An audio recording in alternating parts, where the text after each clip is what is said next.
right, let's go, LinkedIn Master. Steve Spiro, you're a mentor, you're a consultant, you're a business owner, but most importantly, you're a host of your own show and you're also a master connector.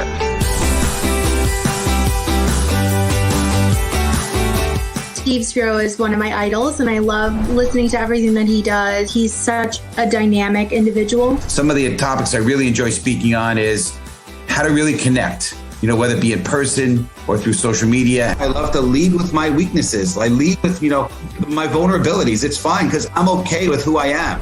Number 2 is how to go from being inward focused, self-focused, into others focused. Being willing to give and go out there and look to serve. That will attract the right things. Another one is on leveraging LinkedIn to really grow your business. You could reach a lot more people. You could broadcast a message to people that actually consented to want to know you.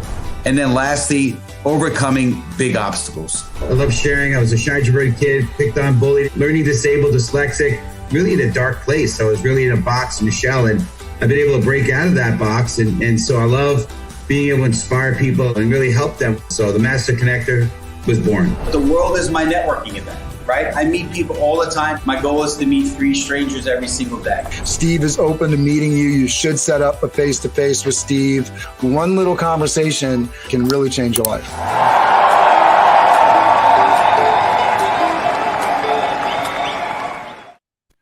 All right, I'm so excited for this show. I want to say thank you to our sponsors. Jordan's on the show today. First time we've ever had a sponsor, and we really feel passionately about not having somebody associated with the show that we don't believe in, and we believe in Jordan 100%. You're going to get to experience him today. Part of Steve's and I's pleasure is bringing Mr. Jordan Mendoza to you, so we're going to get into it.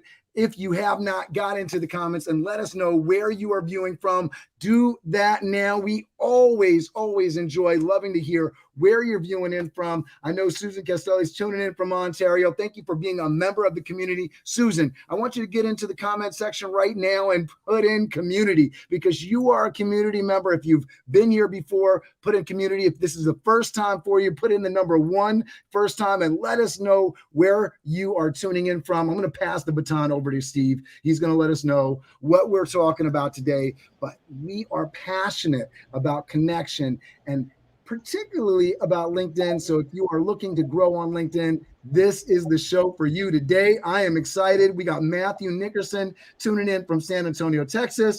We got Savannah tuning in from Wisconsin. Keep getting those comments in. Really excited for you guys to be here. Susan's got the right idea. Community. Steve, take it away. Awesome. Well, I appreciate it. I'm super excited to have to talk on this topic today and have Jordan here. And again, Cameron, I can't thank you enough for all the great things you do behind the scenes here. Appreciate you. You make us look great here. But I want to talk to you a little bit about a little of a short version of my story and how it relates to LinkedIn. I was, as some of you guys who know my story, wound up going into advertising, pivoted over to technology, and now consulting, and of course doing speaking and other things. And when I pivoted over to technology, it was in the business development role.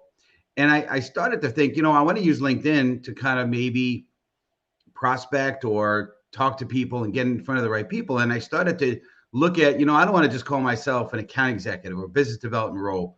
I wanted to come up with something that was intriguing, because the last thing anyone wants to do is be sold, right? We talk about it on the show all the time, ditch the pitch. We don't, you don't want to be pitched, right? Now, there's obviously value in promoting your business, but maybe in not a pitchy kind of way. So I started to play around with LinkedIn. I started playing around with messages. I started talking to different people and getting some different tips and tricks. And while doing that, grew my network fairly substantially, to the 10,000 range, and then and kept going.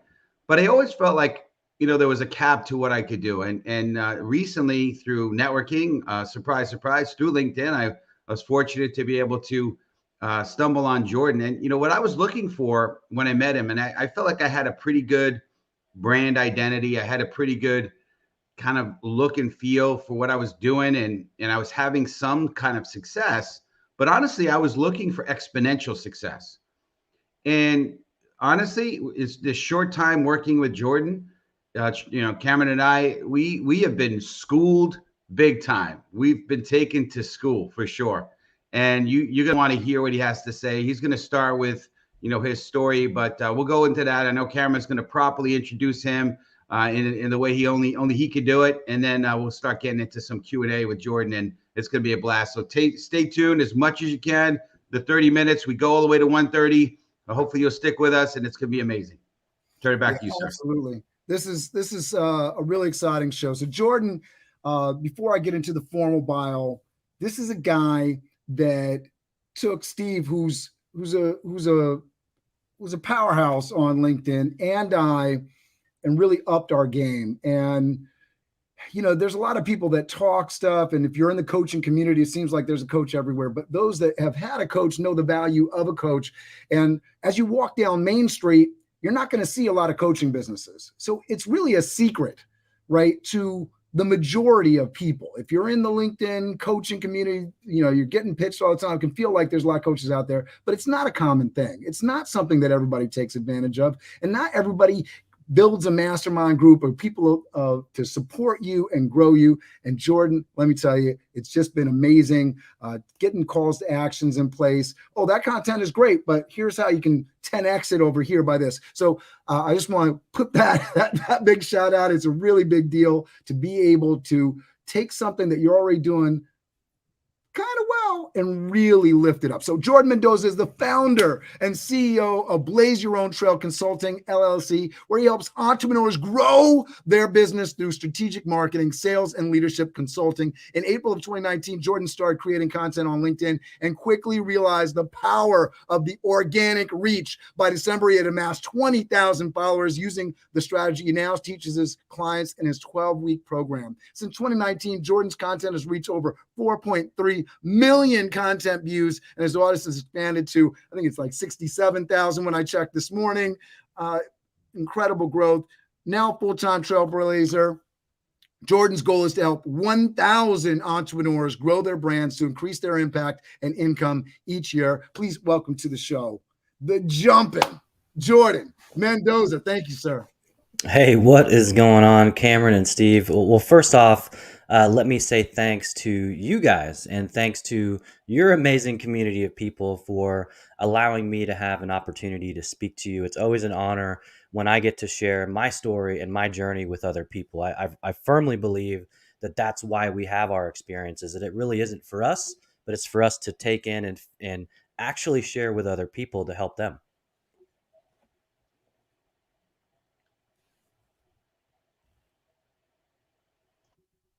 Yeah, Cameron, you were on mute, so That's I'll that's okay. So that's great. We're really blessed to have you on here. And when you and I connected, Jordan, we really connected, right? One of the things that I love to do when we're doing these connecting calls that I like to do on is really to tell each other stories. And your story, what blew my mind, and I think I only heard some of it because you've done some posts recently. I know one that went completely viral. We'll get into some of that maybe later. But you got a crazy story. And so, first, before we get into some of the tips and tricks and some of the things, we want to really know, what's your story? How did you become a trailblazer? And you can just tell us a little bit of that journey and what makes you who you are today. Yeah, 100%. Well, listen, my story and journey started in the Pacific Northwest. I was born and raised in Portland, Oregon, and I grew up with a mom that had one lung. And, being born with one lung back in the 50s, the doctors actually told my mom, they said, listen, she's probably not going to live to 18. She definitely won't be able to have any kids. And, here you go. And that's really the hand that she was dealt. But I learned so much from my mom's fighting spirit, so much from her optimism, so much from her kindness, because if you looked at our situation in growing up in North Portland on food stamps, government cheese, really in a very impoverished area, we still had a lot of love. She still was kind. She taught me a lot about empathy. Of course, her going through those health concerns, it was definitely tough as a kid to deal with that. But I had a lot of optimism because of my mom. She stayed positive and was not a victim of her circumstances. And man, she really beat those odds because she ended up living to 54 years old. She ended up having 5 boys. So she took that, hand of cards that she was dealt, and she said, skip this. I'm going to blaze my own trail. So I really feel like she was an original trailblazer in her own right. And a little bit more about my story. I actually didn't meet my dad till I was 12. And this is something that, for those of you that maybe met your parents later in life or one of them later in life, it's not an easy situation to deal with.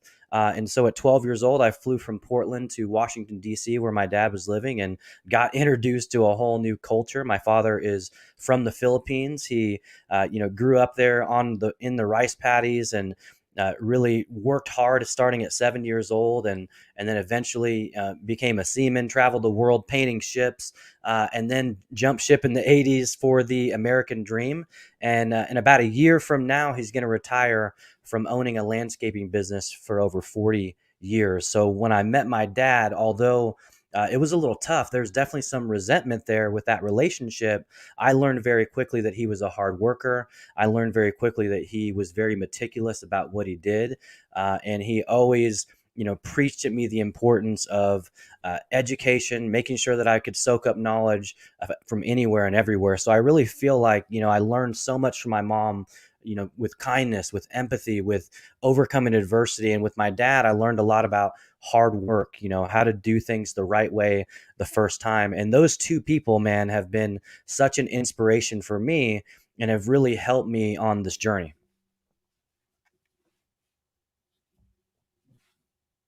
You're on mute, Steve. I passed the bug on to you. Oh yeah, there we go. Yeah, exactly. I can relate so much to what you're saying, and that's why we connected so well on the when we had the connecting call. But what I loved about what you said is you got dealt. What's the expression? If you get you get lemons, turn it into lemonade, right? So you were able to turn a situation that wasn't great into an amazing situation, right? And that's the other thing I noticed when I was, every time we're together, you always have a positive, mentality. You've got a great upbeat attitude, and a lot of people you could choose, and love what you said, you could choose to be a victim or a victor, right? And you chose to go the other route, the victor route. And I love, when I hear stories of people that come over from another country, that the obstacles and challenges, and you saw where your dad, even though there wasn't a great relationship initially, you saw his work ethic and so forth, and you saw his overcoming aspect, and so it's so great to see what you've been able to accomplish today, from coming from such a humble beginnings, right? And my story is different, shy and introverted and picked on, and we didn't have a great living situation. Parents got split up early on, and single mom raising me, and there was all sorts of similarities in that respect. Money was tight. We didn't have government cheese, but there was really no food in our house. I was pretty thin for a while. It wasn't because I was just my metabolism. We didn't eat a lot, so it's pretty wild. And but I'm very grateful, just like you are, because that shapes who and what we are today. So yeah. I love that part of your story. Now, how did you get to where you are today? What was the kind of evolution? I'm sure there's more to this story, if you don't mind. Oh man, yeah. Listen, I would love to share really 4 pivotal moments with everyone. And the first one happened in 4th grade. Everybody type in 4th grade in the chat if you remember being a 4th grader. What an awkward time in school, right? But so we were at a 4th grade picnic in Pier Park in Portland, Oregon. There was all kinds of sports happening, baseball, tetherball back when that was legal. Apparently it's illegal these days. So we were playing sports, having a nice picnic, and I was up to bat. And man, I grabbed this bat, I swung it, and I spun around like you see in the movies. The bat flew under a big Douglas fir tree. And when I went to retrieve that bat, I stood up and there was a beehive on top of my head. And I just kept getting stung and stung. I was running. It was like a scene from a movie. Kids were running away. I was doing somersaults. I finally made it to the good teachers that weren't running. And some of them actually grabbed these coolers and dumped them on my head. And I ended up getting stung 53 times. Very painful, not very fun, but probably after the 10th or 12th one, it kind of was numb after that.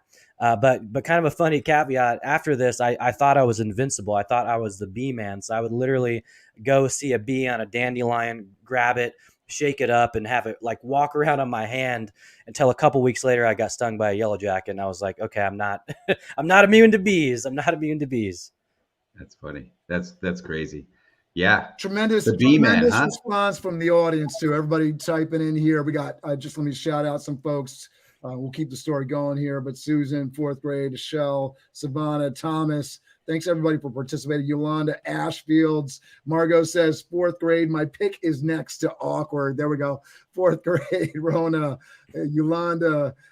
Reactions to the story. 53 bee stings. Oh no, the bee man. Right. Love everybody's interactions. Yeah. So guys, that was pivotal moment number 1, right? You ready for who's ready for number 2? Someone type number 2 in the chat. I'd be happy to share this second pivotal moment. And this one, it's a little harder to hear because we're seeing these same things happen, 25 plus years later. So go ahead and type number 2 in the chat if you're ready for story number 2. I need to see at least 1, 2 folks. So there we go. Susan, I see you. Peter, appreciate you guys. So story number 2, we're fast forwarding. I was 12 years old. And by this point, we had moved about 12 times. Like it seemed like we were moving all the time. I'm sure it was because we were getting evicted or kicked out. I really didn't have a lot of context back then, but I remember that we actually moved 2 towns away from my middle school.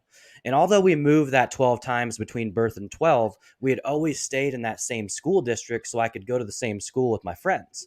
And so we moved a couple towns away. I remember begging my mom. I said, Mom, please let me go to that school. And so she went with me on the bus route. I had to take 2 public buses to school.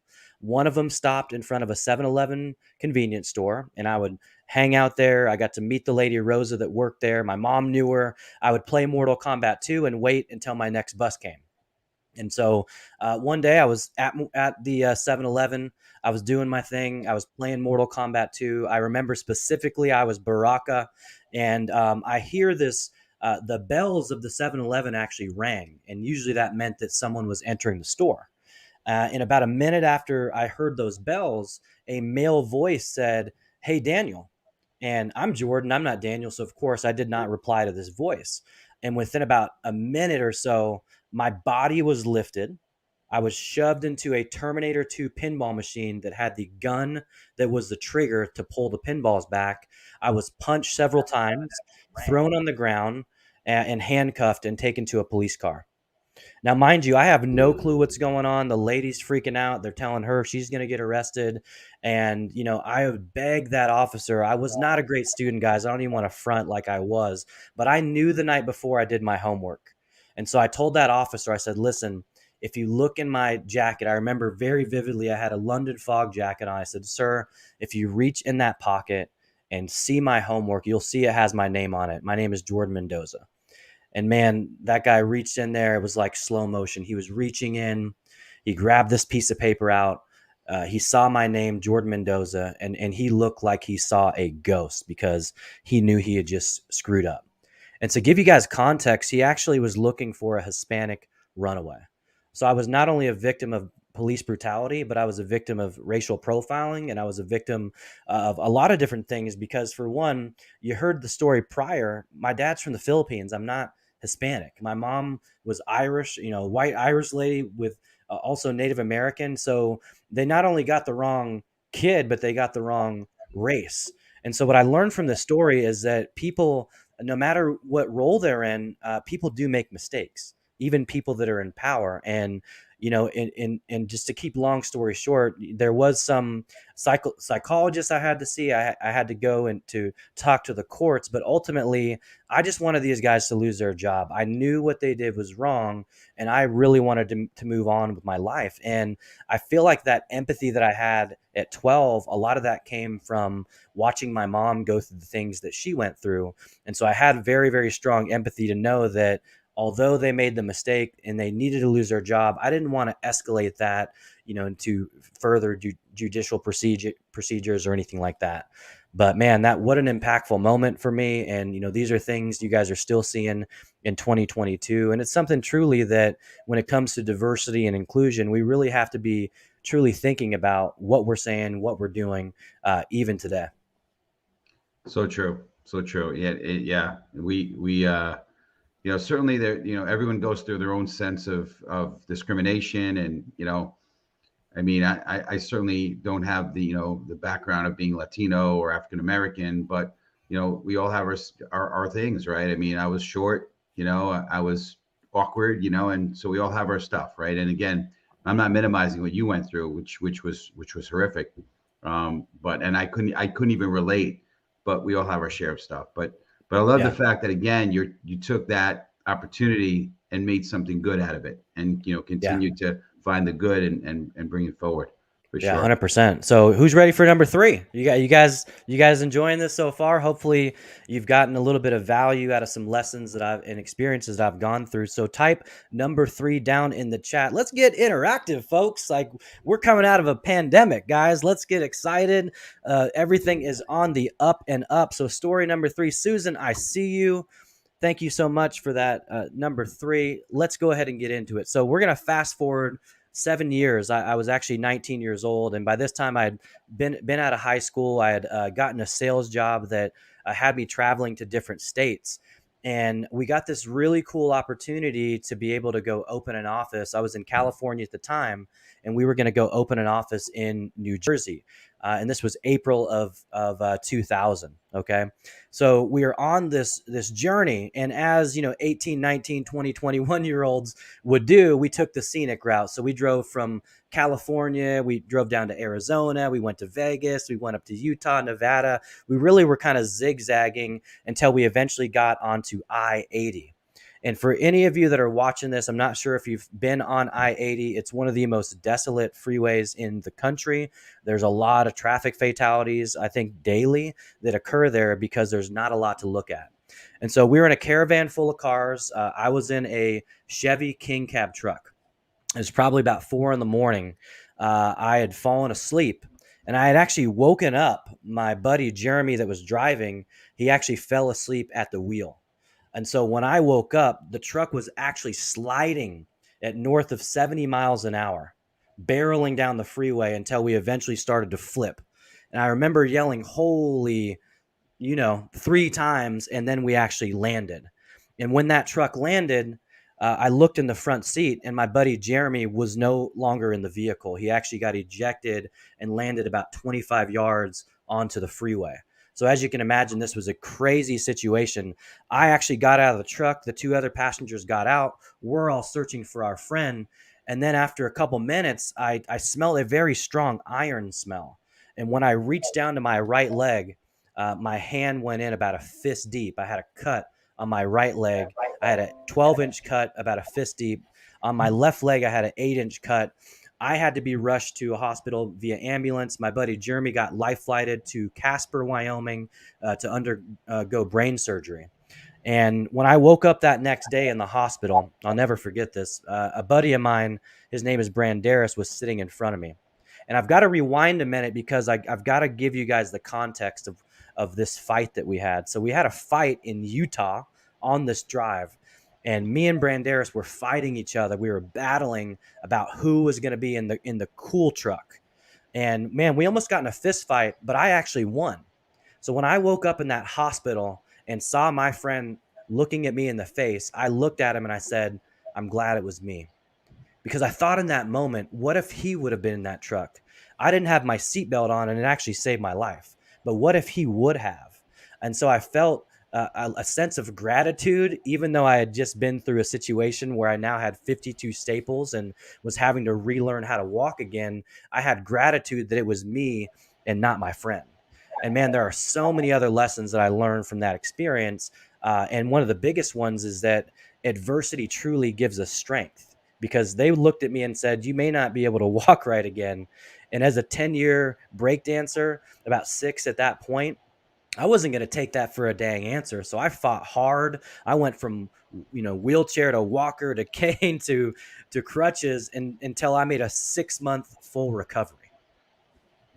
That's amazing. And that's we've crazy. Seen some of the that is insane. video, so we know you're back to it. Yes, we did. 100%. But listen, guys, so our saving grace, within about 2 minutes of the crash, there were a couple off-duty EMTs that were at a conference in Colorado that just happened to see this happen. So we definitely had some guardian angels that day. That's amazing. All right, so we're going to keep it going here because we're going to run out of time. So keep it going, Jordan. All right, perfect. So pivotal moment number 4, guys. This actually happened in January of 21. I decided to leave a 15-year corporate career in property management. Started in that industry as a leasing professional in 2005, became an assistant manager, became a property manager, managed multiple properties, and spent 8 years training, developing, and coaching associates all around the country. And really my pivotal moment happened in 2017 when I started to teach a 6-month leadership program and started to realize the gifts that I had been given, which is the ability to coach and train and teach people to become better versions of themselves. And at that moment, I realized I can't be in this corporate environment anymore. I need to go and blaze my own trail so I can go help people blaze theirs. Excellent. It's amazing. Great stuff. Great story. We got to get into this. How do people grow their personal brand? So let's get it. Let's get this done here. Let's do it. We'll do rapid fire too, guys. We'll get this done quick. Yeah, no, I love this. I love our audience that's tuning in. You got them trained, Jordan, because we didn't even tell them to type in number 4 in the chat, and they were doing it. I love it. All right, so what do you want them to type now? All right, so if you guys are ready for some tips that are going to help elevate you, go ahead and type the word elevate. So I want to see that word elevate in the comments. If you want to elevate on LinkedIn, if you want to elevate on social media in general, I'm going to give you guys some surefire tips that are going to help you. So let's go ahead and get elevate down. Awesome, Cameron, I see you. So here's where we're going to start, folks. So let's talk LinkedIn, right? We're on LinkedIn. This is a sandbox that I've been playing in, heavily since 2019, but we all have had these accounts, right? We used to use it as the job platform, and now it's become this social media and really business powerhouse. So you guys ready for these tips? I'm going to give you 5 tips, okay? So the first tip is you have got to take a look at your headline image, right? Your headline image, that is that billboard that you guys have. I don't know if you guys realize that billboards are tens of thousands of dollars and LinkedIn gives you one for free. So I would take a look at that billboard, and I appreciate you sharing that screen. You guys can take a look at my billboard, and I would think about, what do I want people to know about me? Okay, so mine says I help entrepreneurs blaze their own trail. So I want to really build a little curiosity there and have you dive deeper into my profile. Okay, but getting it branded, getting your image in there, having call to actions, those are things that are going to help elevate your profile today. Okay. The next thing we're going to talk about is that headline text. So that is the text that you guys see on the screen. Mine says, I teach service providers how to build authority and monetize social media. So my advice to everyone is figure out what your service perspective is and have that on there first. Once you've got that on there, you want to definitely add in some keywords that you want to be found for in the algorithm, as well as a clear call to action on what you want people to do next. My call to action is follow me for daily positive content. All the content I'm putting out is positive. All right, so that's tip number 2. The next thing you want to take a look at, folks, is you want to take a look at your profile picture. Does that picture that you guys are seeing look like me? It does. It should. It shouldn't be you from high school. It shouldn't be your cap and gown picture. If you now wear, t-shirts like I do because I'm working from home and you don't wear suits, make sure that you actually are dressed how you would dress today, because you want that to be a clear representation of who you are. All right. And now, folks, if you can scroll down, Cameron, let's go to that about summary, because that's really the next area that you need to tackle, folks. And, one of the things that a lot of people are making mistakes on is that about summary looks like a resume versus a storytelling page where you can give a lot deeper context into who you are and what you do. So if you look at my about summary, it starts off with a heavy hook. Growing up with a mom that had one lung taught me a lot about what real adversity was. And there's a reason for that, because I want you to read that and say, wow, I want to learn more about Jordan, or I want to learn more about Cameron. All right. So definitely take a look at your about summary. And if it reads like a resume, you should definitely scrap that and actually get a Word document open and make it more of a storytelling piece. Yeah, And yep, go ahead. Yeah, I wanted to say in particular about this. I had, and we were sitting in the session with Jordan, and he was basically like, "This is boring," for what I had in my about section, and I changed it. I put in. Hopefully, I was a little nicer than that, though. Was I a little nicer? I don't think it was nicer than that. I think it was basically that, and I appreciated that. And I think you can't. One of those big things that you have to do in terms of bringing people around you is you got to have people that are going to tell it like it is. I know Steve has appreciated some of my blunt trauma inducing words from time to time, but you got to build that. You got to have people that are going to speak the truth to you. And I changed it. And for the first time ever, people were talking to me about reading the about section. They actually were paying attention. There was something worth reading there. So building that hook in is one of the things I think that you can best do, not only for your LinkedIn page, but just thinking about how you tell your story, what story you're going to tell about yourself. It's building your LinkedIn profile, but it's also changing the way you narrate who you are, which I think is a big deal. Yeah, I just want to chime in and say, I had some of those things already that he talked about, that you talked about, Jordan. And, like I had a story already. So that's great. I had a decent picture, and I had I'm using the video that you could do in the profile picture.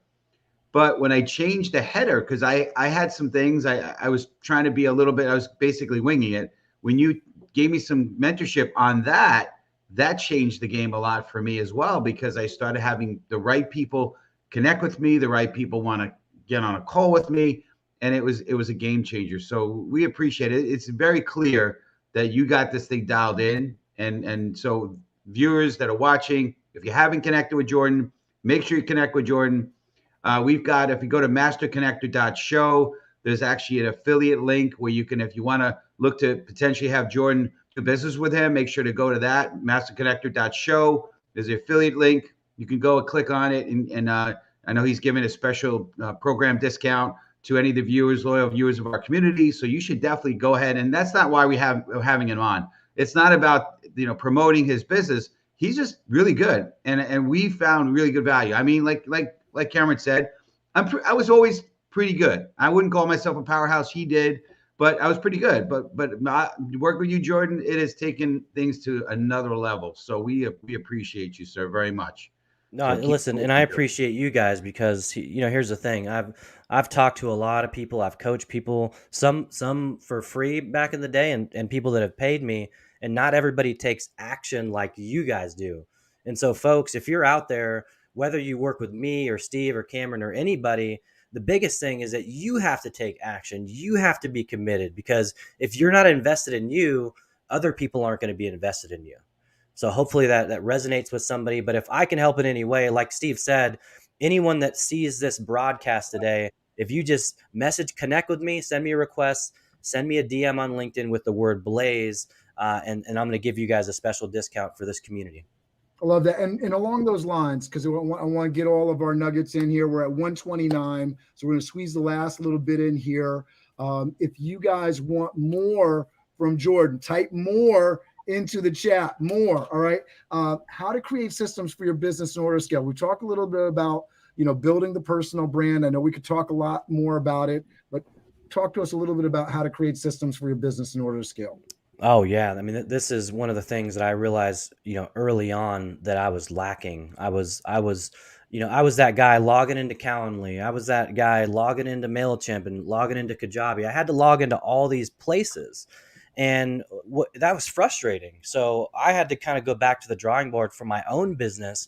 And I partnered with a friend of mine, and man, collaboration's everything, right? If you're watching this and you're a competitive person, change that word competitive and change it to collaboration, and watch what happens in your life. So I collaborated with a buddy. I created an offer, and now we've got a program called Spark that's helping business owners around the globe get their systems and processes dialed in, so that you're actually getting the most out of your leads. But more importantly, you're able to continuously build relationships with your audience, which is, as you guys know, as master connectors, is the most vital thing. Absolutely. You know, one of the things that I appreciate so much about you, Jordan, is that you do what you preach, right? There's a lot of people out there that have great theory, but they're not doing what they're speaking about. You do it, right? I mean, even what you did with us on the show here today, you took our show to another level with the engagement of what you just, and so we learned. We're constantly learning around you, sir. So it's been great. You know, I mean, even just, you know, hey, hit number one, hit number two. I mean, that was great. And, you know, we can incorporate some of that. So it's been a blast. Really, really good. I know we're at the 1:30 mark, and you know, we are very appreciative of our viewers. Thank you, Jordan, for being here.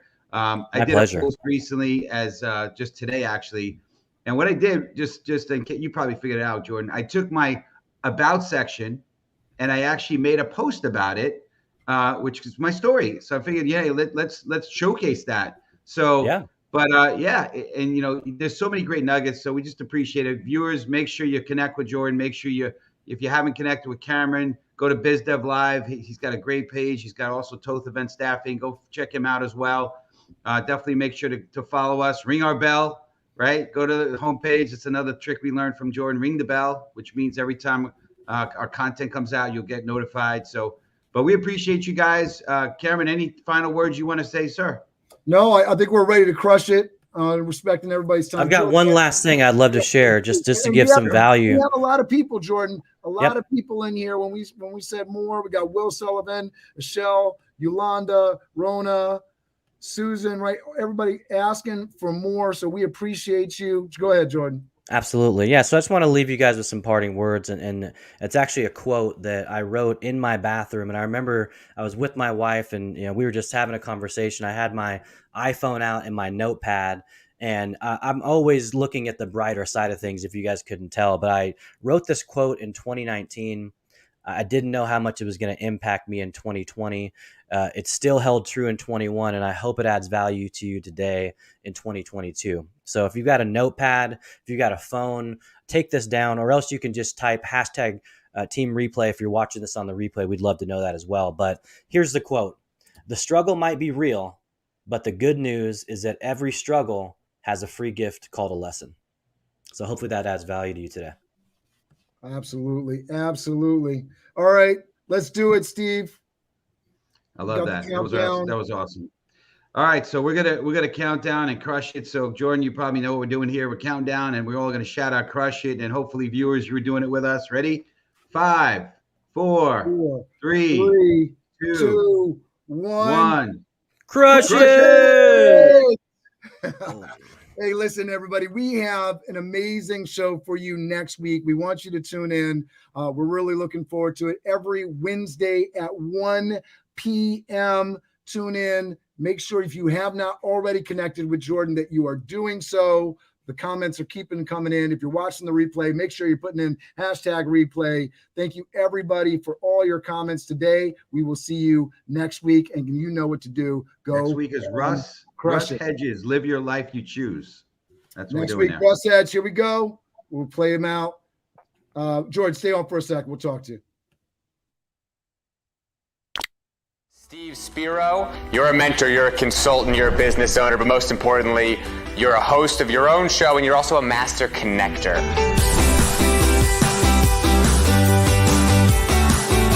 Steve Spiro is one of my idols, and I love listening to everything that he does. He's such a dynamic individual. Some of the topics I really enjoy speaking on is how to really connect, you know, whether it be in person or through social media. I love to lead with my weaknesses. I lead with, you know, my vulnerabilities. It's fine because I'm okay with who I am. Number 2 is how to go from being inward focused, self-focused, into others focused. Being willing to give and go out there and look to serve. That will attract the right things. Another one is on leveraging LinkedIn to really grow your business. You could reach a lot more people. You could broadcast a message to people that actually consented to want to know you. And then lastly, overcoming big obstacles. I love sharing. I was a shy, introverted kid, picked on, bullied, learning disabled, dyslexic, really in a dark place. I was really in a box, in a shell, and I've been able to break out of that box. And so I love being able to inspire people and really help them. So the Master Connector was born. The world is my networking event. right? I meet people all the time. My goal is to meet 3 strangers every single day. Steve is open to meeting you. You should set up a face-to-face with Steve. One little conversation can really change your life.